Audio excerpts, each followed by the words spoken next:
UPA 2 सरकार के कार्यकाल के दौरान 2012 में सैन्य तख्तापलट की खबरों को लेकर बीजेपी ने द संडे गार्डियन अखबार की एक रिपोर्ट के हवाले से कांग्रेस पर हमला बोला है। यह रिपोर्ट 3 फरवरी 2019 को आईटीवी नेटवर्क के अखबार द संडे गार्डियन ने छापी थी, जिसका हवाला देकर बीजेपी ने कहा कि सेना के खिलाफ तख्तापलट की गलत खबर छपवाकर यूपीए 2 के शासन में सेना को बदनाम किया गया। दिल्ली में बीजेपी ने प्रेस कॉन्फ्रेंस कर कहा कि मनमोहन सरकार के 4 मंत्री इस साजिश में शामिल थे।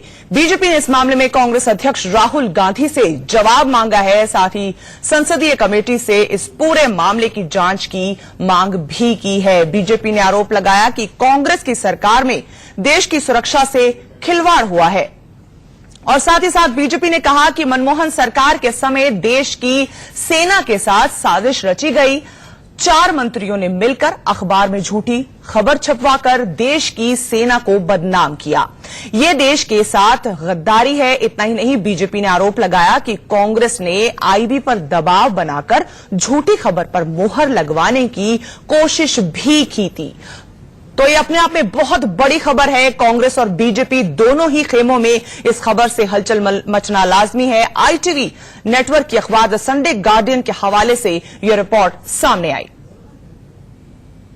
इस सरकार की मंत्रियों की, कांग्रेस पार्टी की मकसद क्या थी? देश की सेना को बदनाम करने की और सैन्य तख्ता पलट की गलत और इस प्रकार की गलत खबर छपवाने की। क्या उसके पीछे क्या मंशा थी, क्या मकसद थी? Who were the ministers involved in spreading lies and defaming the army? कौन थे, कौन मंत्री थे? और यह भी इन्वेस्टिगेट करना बहुत जरूरी है। और उसके पीछे क्या उद्देश्य था? Was Rahul Gandhi the brains behind this dangerous conspiracy? क्या राहुल गांधी इन मंत्रियों के पीछे, इस साजिश के पीछे, क्योंकि कांग्रेस पार्टी में गांधी परिवार के अलावा इस प्रकार का निर्णय कोई मंत्री नहीं कर सकता है, तो क्या गांधी परिवार, खासकर राहुल गांधी, इस साजिश में कांग्रेस पार्टी और राहुल गांधी का क्या रोल रहा है और क्या मकसद रहा है? You get from the Parliament website my answer at that time as defense minister for the question. क्या बोला था? You go to the you get the correct answer from the Parliament website.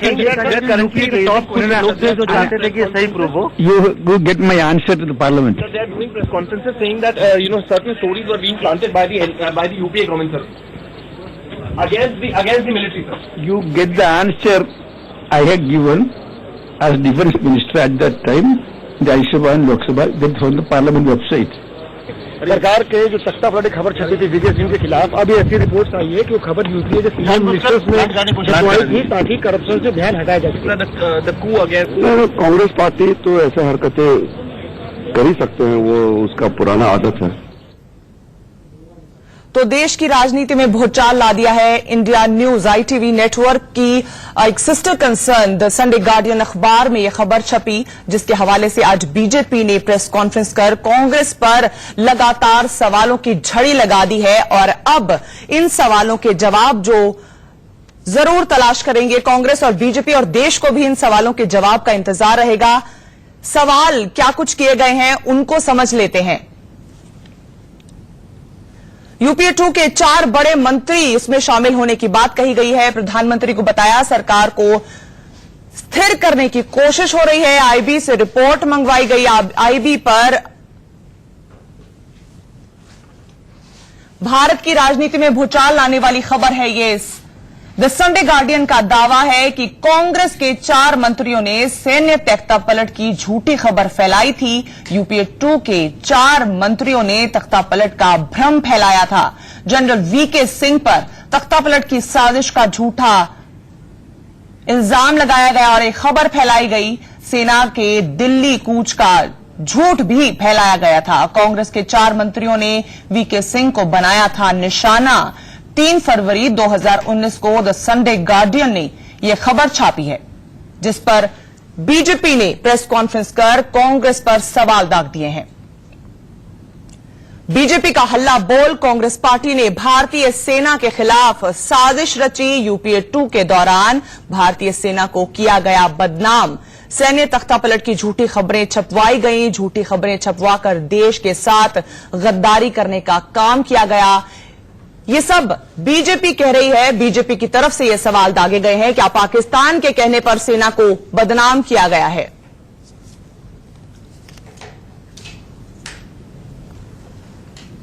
अभिनंदन मिश्रा हमारे साथ इस खबर पर जुड़ गए हैं, हमारे साथ मौजूद हैं। इन्हीं की ये रिपोर्ट है जिसका खुलासा द संडे गार्डियन में हुआ, जिसके बाद पॉलिटिकल गलियारों में हड़कंप मच गया। अभिनंदन, आपसे पूरी खबर समझना चाहेंगे। सबसे पहले हमारे दर्शक जानना चाहेंगे कि पूरा मामला क्या था और किस तरह से अब बीजेपी कांग्रेस पर अटैक कर रही है। ये पूरा मामला दिसंबर 2011 से स्टार्ट होता है, जब यूपीए के 4 मिनिस्टर मनमोहन सिंह जी, जो उस समय प्राइम मिनिस्टर थे, उनके पास जाते हैं। उनसे ये कहते हैं कि आपके अगेंस्ट में तख्ता पलट होने की संभावना है, और उसका वो जस्टिफाई इस तरीके से करते हैं क्योंकि अन्ना मूवमेंट चल रहा था। जो यूपीए की गवर्नमेंट थी उसमें करप्शन का काफी उसमें दाग लग चुका था, 2G स्कैम हो चुका था, कोल स्कैम हो चुका था। तो एक उनके दिमाग में भय बैठाया गया कि आपके अगेंस्ट में तख्ता पलट होगा। इसको संज्ञान में लेते हुए मनमोहन सिंह ने आईबी से कहा, इंटेलिजेंस ब्यूरो खुफिया विभाग से कहा कि आप एक पता करिए इसमें और रिपोर्ट लाइए। आईबी ने रिपोर्ट कुछ ही दिनों में वापस लाके देते हैं मनमोहन सिंह जी को, उनके कैबिनेट मिनिस्टर्स को, कि ऐसा कोई तख्ता पलट नहीं होगा।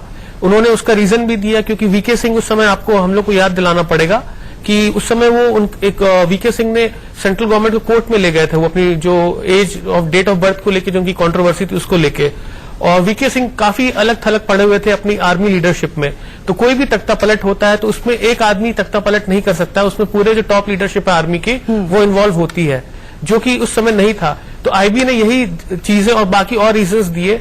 उसके बाद कहा उन्होंने कि कोई तख्ता पलट नहीं होगा। इसके बावजूद ये जानते हुए मनमोहन सिंह, जो उनके कैबिनेट मिनिस्टर थे, जानते हुए उन्होंने ये जो रिपोर्ट थी, जो उन्होंने अपने मनगढ़ंत, एक हम लोग उसको कहानी कह सकते हैं, उन्होंने ये मीडिया को रिपोर्ट लीक कर दी कि वीके सिंह एक तख्ता पलट करने जाने वाले थे जनवरी में। उन्होंने पूरी कहानी बनाई कि 14 जनवरी को, 15 जनवरी को ये तख्ता पलट होता। एक आर्मी की टुकड़ी आगरा से और एक आर्मी की टुकड़ी वेस्टर्न बॉर्डर से दिल्ली की तरफ कूच कर रही थी। बट जैसा आईबी ने कहा कि ऐसा कुछ नहीं था। अभिनंदन, एक बात आपसे समझना चाहेंगे। बीजेपी ने आरोप लगाया है कि आर्मी को, इंडियन आर्मी को डिफेम करने की कोशिश रही होगी ये कांग्रेस की। तो आप समझना चाहेंगे कि क्या इस तरह की कोई मंशा हो सकती है, कोई रीजन हो सकता है कि अपनी आर्मी को खुद ही कोई जो पार्टी सत्ता में है वो डिफेम करने की कोशिश करे? देखिए, मंशा क्या थी वो हम लोग उस पर नहीं जा सकते अभी, क्योंकि वो तो एक जांच का विषय है कि क्यों किया गया। बट एक इसका ऑब्वियस रीजन यही है कि इससे आर्मी, अगर आप भारत जैसे देश में जहां पे डेमोक्रेसी रही है 70 साल से, वहां पर अगर आप एक रिपोर्ट फैला देंगे मीडिया में, जनता के बीच में कि तख्ता पलट होने वाला है, तो उससे जाहिर तौर से आर्मी की बहुत जो शाख है उस पे दाग लगेगा, क्योंकि आज तक तो कभी ऐसा हुआ नहीं है। पर रीजन अब हम लोग, ये जो 4 यूपीए मिनिस्टर्स थे उन्होंने ऐसा क्यों फैलाया, और फिर आईबी के इंक्वायरी करने के बावजूद ये क्यों फैलाई गई खबर, ये तो वो यूपीए के मिनिस्टर्स ही बता सकते हैं। पर जाहिर सी बात है इससे आर्मी की शाख पे काफी धब्बा लगा था उस समय। ठीक है अभिनंदन, ये भी समझना जरूरी है कि हम भी मीडिया है, आप जर्नलिस्ट हैं, हम मीडिया हाउस में काम कर रहे हैं। एक मीडिया हाउस एक खबर को ऑथेंटिकेट किए बिना या सोर्स उसका पक्का ढूंढे बिना पब्लिश भी कर देता है उस टाइम पे, तो इस बारे में भी उंगलियां कहीं ना कहीं उठेंगी। मीडिया पे हम लोग सवाल इसलिए नहीं उठा सकते क्योंकि मीडिया को जो खबर दी गई वो, जो ऑब्वियसली बात है, टॉप यूपीए मिनिस्टर्स की तरफ से आई होगी। और मीडिया जो भी है, जिसने भी इस ऑर्गेनाइजेशन स्टोरी को चलाया, उसने अपने लेवल पे जरूर इसको कंफर्म किया होगा। अब कंफर्म कितना वो कर पाए नहीं कर पाए, ये तो एक वो खुद जानते होंगे, हम लोग उस पर टिप्पणी नहीं कर सकते। पर जाहिर सी बात थी, खबर झूठी थी। आईबी की रिपोर्ट ने इसको बिल्कुल कहा था कि साफ तौर से ऐसा कुछ नहीं होगा। आईबी की तरफ से अगर हम आपसे समझना चाहें, आपके सोर्सेस क्या बता रहे हैं कि क्या पूरा मैटर था, किस तरह से उन्होंने कितने दिनों में अपनी रिपोर्ट प्रधानमंत्री, उस वक्त के प्रधानमंत्री मनमोहन सिंह को दे दी थी और उसके बाद भी ये मामला वहां खत्म नहीं हुआ? हम लोग को थोड़ा पीछे जाना पड़ेगा। जब यूपीए 2 के आखिरी कुछ साल बचे थे, तो हम लोग को ये याद करना पड़ेगा, उस समय आईबी को एक पॉलिटिकल टूल की तरह काफी यूज किया जा रहा था। इरशाद जहान का केस था और बाकी बहुत सारे एनकाउंटर केसेस थे जिसमें आईबी को यूज करके सीबीआई के कुछ ऑफिसर्स को या सीबीआई के कुछ ऑफिसर्स आईबी को फंसा रहे थे। तो आईबी पॉलिटिकल टूल की तरह उस समय यूज हो रहा था कुछ ऑफिसर्स द्वारा। पर इस पर्टिकुलर केस में आईबी ने अपना जो उनको सही लगा उन्होंने बताया जांच पड़ताल में।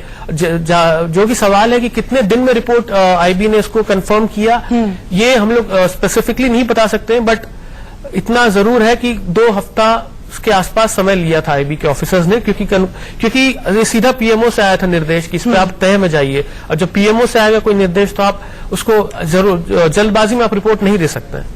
यानी उस वक्त के प्रधानमंत्री मनमोहन सिंह के पास रिपोर्ट चली जाती है, आईबी कह देता है कि ऐसा कुछ नहीं होने वाला है, और फिर भी उनको दरकिनार करते हुए, पीएमओ को साइड पे करते हुए इस तरह की खबर को मीडिया तक पहुंचाया जाता है और एक डर का माहौल पैदा करने की कोशिश की जाती है। जी बिल्कुल, ये डर का माहौल करने की ही एक तो उससे बिल्कुल डर का माहौल बना ही था। अगर इंडियन आर्मी जो कि इतनी ह्यूज है, इतनी बड़ी है, अगर उसके कॉन्टेक्स्ट में एक स्टोरी आ जाए कि उसके जो चीफ है, जो आर्मी के अध्यक्ष है, वो कू करना चाह रहे हैं, तो जाहिर से बात एक डर का माहौल तो देश में बनेगा ही। और आपको उसमें याद करना पड़ेगा कि देश में वैसे ही अस्थिरता चल रही थी। आर्मी चीफ एक अपने गवर्नमेंट को लेके उन्होंने सुप्रीम कोर्ट चले गए थे, अन्ना हजारे यहाँ आंदोलन कर रहे थे, इधर करप्शन का बिल्कुल सरकार घिरी हुई थी। जी अभिनंदन, एक बार फिर से मैं आपको वही दरखास्त करूंगी कि एक बार फिर से हमें पूरा मामला समझा दीजिए कि 2012 में ये हुआ क्या था, और अब 3 तारीख को जो आपकी खबर, आपकी रिपोर्ट छपी है, उसमें खुलासा क्या किया गया है। 2011 के आखिरी के कुछ महीनों में मनमोहन सिंह से कुछ उनके टॉप मिनिस्टर्स हैं, 4 टॉप मिनिस्टर्स हैं, वो मिलते हैं, वो उनसे बताते हैं कि आपके अगेंस्ट में तख्ता पलट होने वाला है जिसका आगाज वीके सिंह करेंगे, और उनसे ये कहते हैं कि आप इसमें एक्शन लीजिए। मनमोहन सिंह उसमें आईबी से कहते हैं कि आप इसमें जाइए, इसमें पता करिए आप तख्ता पलट हो रहा है, नहीं हो रहा है, क्या सिचुएशन है। उन्होंने वीके सिंह, आईबी अपने काम पे लग जाती है, पूरा डिटेल निकालती है, अपने खुफिया सूत्रों से पता करती है आर्मी में और हर जगह से, और रिपोर्ट लाके देती है कि ऐसा कोई तख्ता पलट होने की 0% चांस है, कुछ नहीं हो सकता है। तो वो कह देते हैं कि ऐसा कोई तख्ता पलट नहीं हो सकता, फिर भी कुछ लोग इस बात को दरकिनार करते हुए